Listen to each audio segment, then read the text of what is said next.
আসসালামু আলাইকুম। Welcome to my channel. আজ আপনাদের সঙ্গে শেয়ার করব পাটিসাপটা রেসিপি।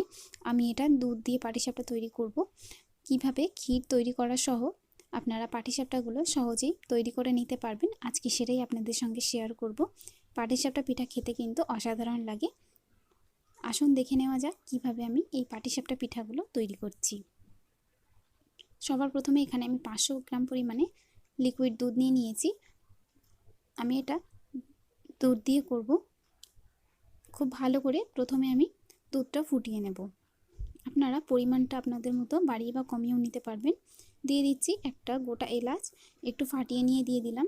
দিয়ে দেখুন দুধটা খুব ভালো মতো ফুটে উঠেছে। দুধটা ফুটে ওঠার পর খুব ভালো মতো একবার আমি এভাবে মিশিয়ে দিচ্ছি। গ্যাসের ফ্লেম মিডিয়াম টু হাইতে রেখে খুব ভালো মতো দুধটা জাল করে নিতে হবে। দুধটা যখন এক পর্যায়ে ফুটে উঠবে, এ পর্যায়ে আমি এর মধ্যে কিছুটা পরিমাণে গুঁড়ো দুধ ব্যবহার করব। এতে করে খুব ভালো মতো দুধের মধ্যে ঘনত্বটা আসবে আর খেতেও অনেক বেশি ভালো লাগে গুঁড়ো দুধ ব্যবহার করলে। এখানে আমি 50 গ্রাম পরিমাণে গুঁড়ো দুধ ব্যবহার করেছি 500 গ্রাম লিকুইড দুধের সাথে। খুব ভালো করে এবার আমি মিশিয়ে দেব। যখন গুঁড়ো দুধটা ব্যবহার করবেন অবশ্যই করে গ্যাসের ফ্লেম একদম লোতে করে দেবেন। দিয়ে খুব ভালো মতো লিকুইড দুধটা গুঁড়ো দুধটা মিশিয়ে নেওয়ার পরে লিকুইড দুধটা আবার আপনারা গ্যাসের ফ্লেম হাই করে দিতে পারেন। খুব ভালো করে মিডিয়াম টু হাইতে রেখে এবার জাল করতে হবে। করে করে সম্পূর্ণ দুধটা একদম ঘন করে ফেলতে হবে। এখানে আমি দেখুন দুধটা অনেকটা পরিমাণে ঘন হয়ে এসেছে। ঠিক এভাবে করে নাড়াচাড়া করে নিতে হবে। এখানে আমি চিনি ব্যবহার করব না, এখানে আমি খেজুরের পাটালি ব্যবহার করছি। আপনারা চাইলে এখানে চিনিও ব্যবহার করতে পারেন, তবে খেজুরের গুড় বা পাটালি দিয়ে করলে খেতে অনেক বেশি ভালো হয়। দেখুন দিয়ে দিয়েছি এখানে 150 গ্রাম পরিমাণে আমি এখানে খেজুরের পাটালি ব্যবহার করেছি। খুব ভালো করে এবার অনবরত নেড়ে চেড়ে গুড়টা মিশিয়ে দিতে হবে।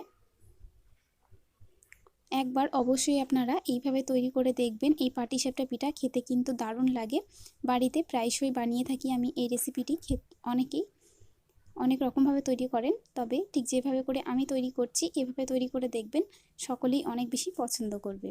খুব ভালো করে দেখুন এভাবে আমি মিশিয়ে দিচ্ছি। এখনও পর্যন্ত আমার চ্যানেলটা সাবস্ক্রাইব না করে থাকলে অবশ্যই করে সাবস্ক্রাইব করে পাশের বেল আইকনে ক্লিক করে রাখবেন। যখনই আমি নিত্য নতুন আর সহজ রেসিপি দেব সেটা সবার আগে আপনাদের কাছে পৌঁছে যাবে। খুব ভালো করে দেখুন গুড়টা মিশে গেছে। এবার আমি এইভাবে কিছুক্ষণ আরও জাল করে নিচ্ছি।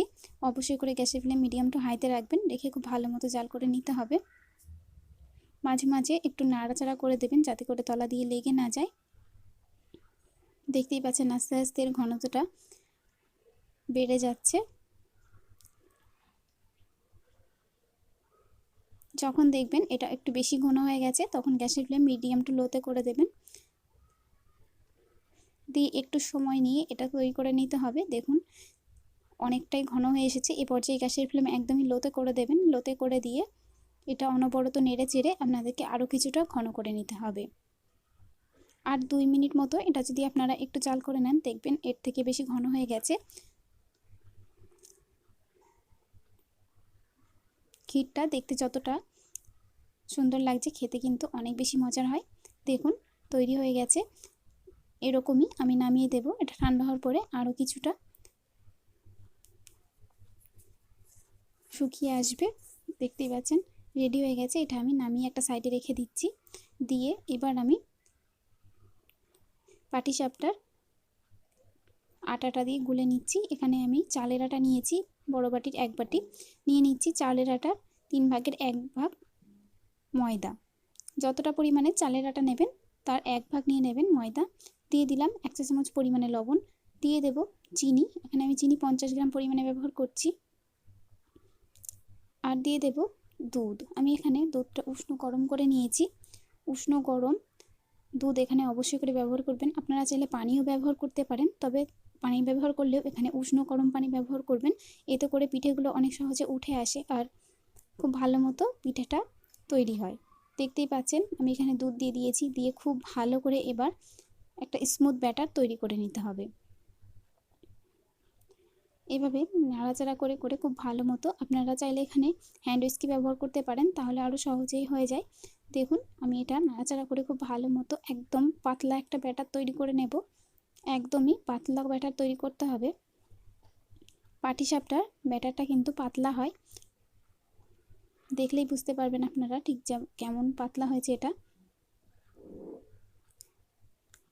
এবার এটা আমি কড়াইতে করছি, আপনারা চাইলে তাওয়াতেও করতে পারেন, তবে কড়াইতে করলে আমার কাছে বেশি ভালো মনে হয়। দিয়ে দিয়েছি 1 চা চামচ পরিমাণে তেল, একটা টিস্যু সাহায্যে মুছে দিলাম। দিয়ে 1 চামচ আমি এর মধ্যে দিয়ে দিয়েছি। দিয়ে একটু কড়াটা এভাবে নাড়াচাড়া করলেই দেখবেন খুব ভালো মতো গোল শেপের হয়ে যাবে। গ্যাসের ফ্লেম মিডিয়ামে রেখে এবার অপেক্ষা করতে হবে 1 মিনিট। 1 মিনিটের মধ্যেই দেখবেন তলার সাইডটা হয়ে এসেছে। এবার আমি কিছুটা পরিমাণে ক্ষীর এভাবে হাতের মধ্যে নিয়ে নিলাম, নিয়ে এটা দিয়ে দিচ্ছি। দেখতেই পাচ্ছেন ক্ষীরটা কেমন জমে গেছে। 1 মিনিটের মধ্যেই আপনাদের এই পাটিসাপটা পিঠাটা তৈরি হয়ে যাবে। দেখুন, এবার একটা সাইড দিয়ে ঠিক এভাবে করে রোল করে নিতে হবে। সাদা সাদা এই পাটিসাপটা খেতে কিন্তু দারুণ লাগে, একবার অবশ্যই তৈরি করে দেখবেন। তৈরি করে নেওয়া কিন্তু কোনো রকম ঝামেলা না, সময়টাও খুব কমই লাগে। রেডি হয়ে গেছে পাটিসাপটা। একইভাবে আমি বাকিগুলো তৈরি করে নেব। সবগুলোই আমি একইভাবে করে নিয়েছি। দেখতেই পাচ্ছেন পাটিসাপটাগুলো দেখতে কত বেশি ভালো হয়েছে, খেতেও কিন্তু অসাধারণ লাগে। এখানে আমি যে যে উপকরণগুলো ব্যবহার করেছি সবগুলোই আমি ডিসক্রিপশন বক্সে লিখে দিব, আপনারা সেখান থেকে অবশ্যই করে দেখে নিতে পারেন। রেসিপিটি ভালো লাগলে একটি লাইক করে দেবেন, কমেন্ট করে জানাবেন রেসিপিটি আপনাদের কাছে কেমন লেগেছে। আজকের মতন এই পর্যন্তই, আবারও চলে আসবো এরকমই নিত্য নতুন আর সহজ রেসিপি নিয়ে আপনাদের সামনে।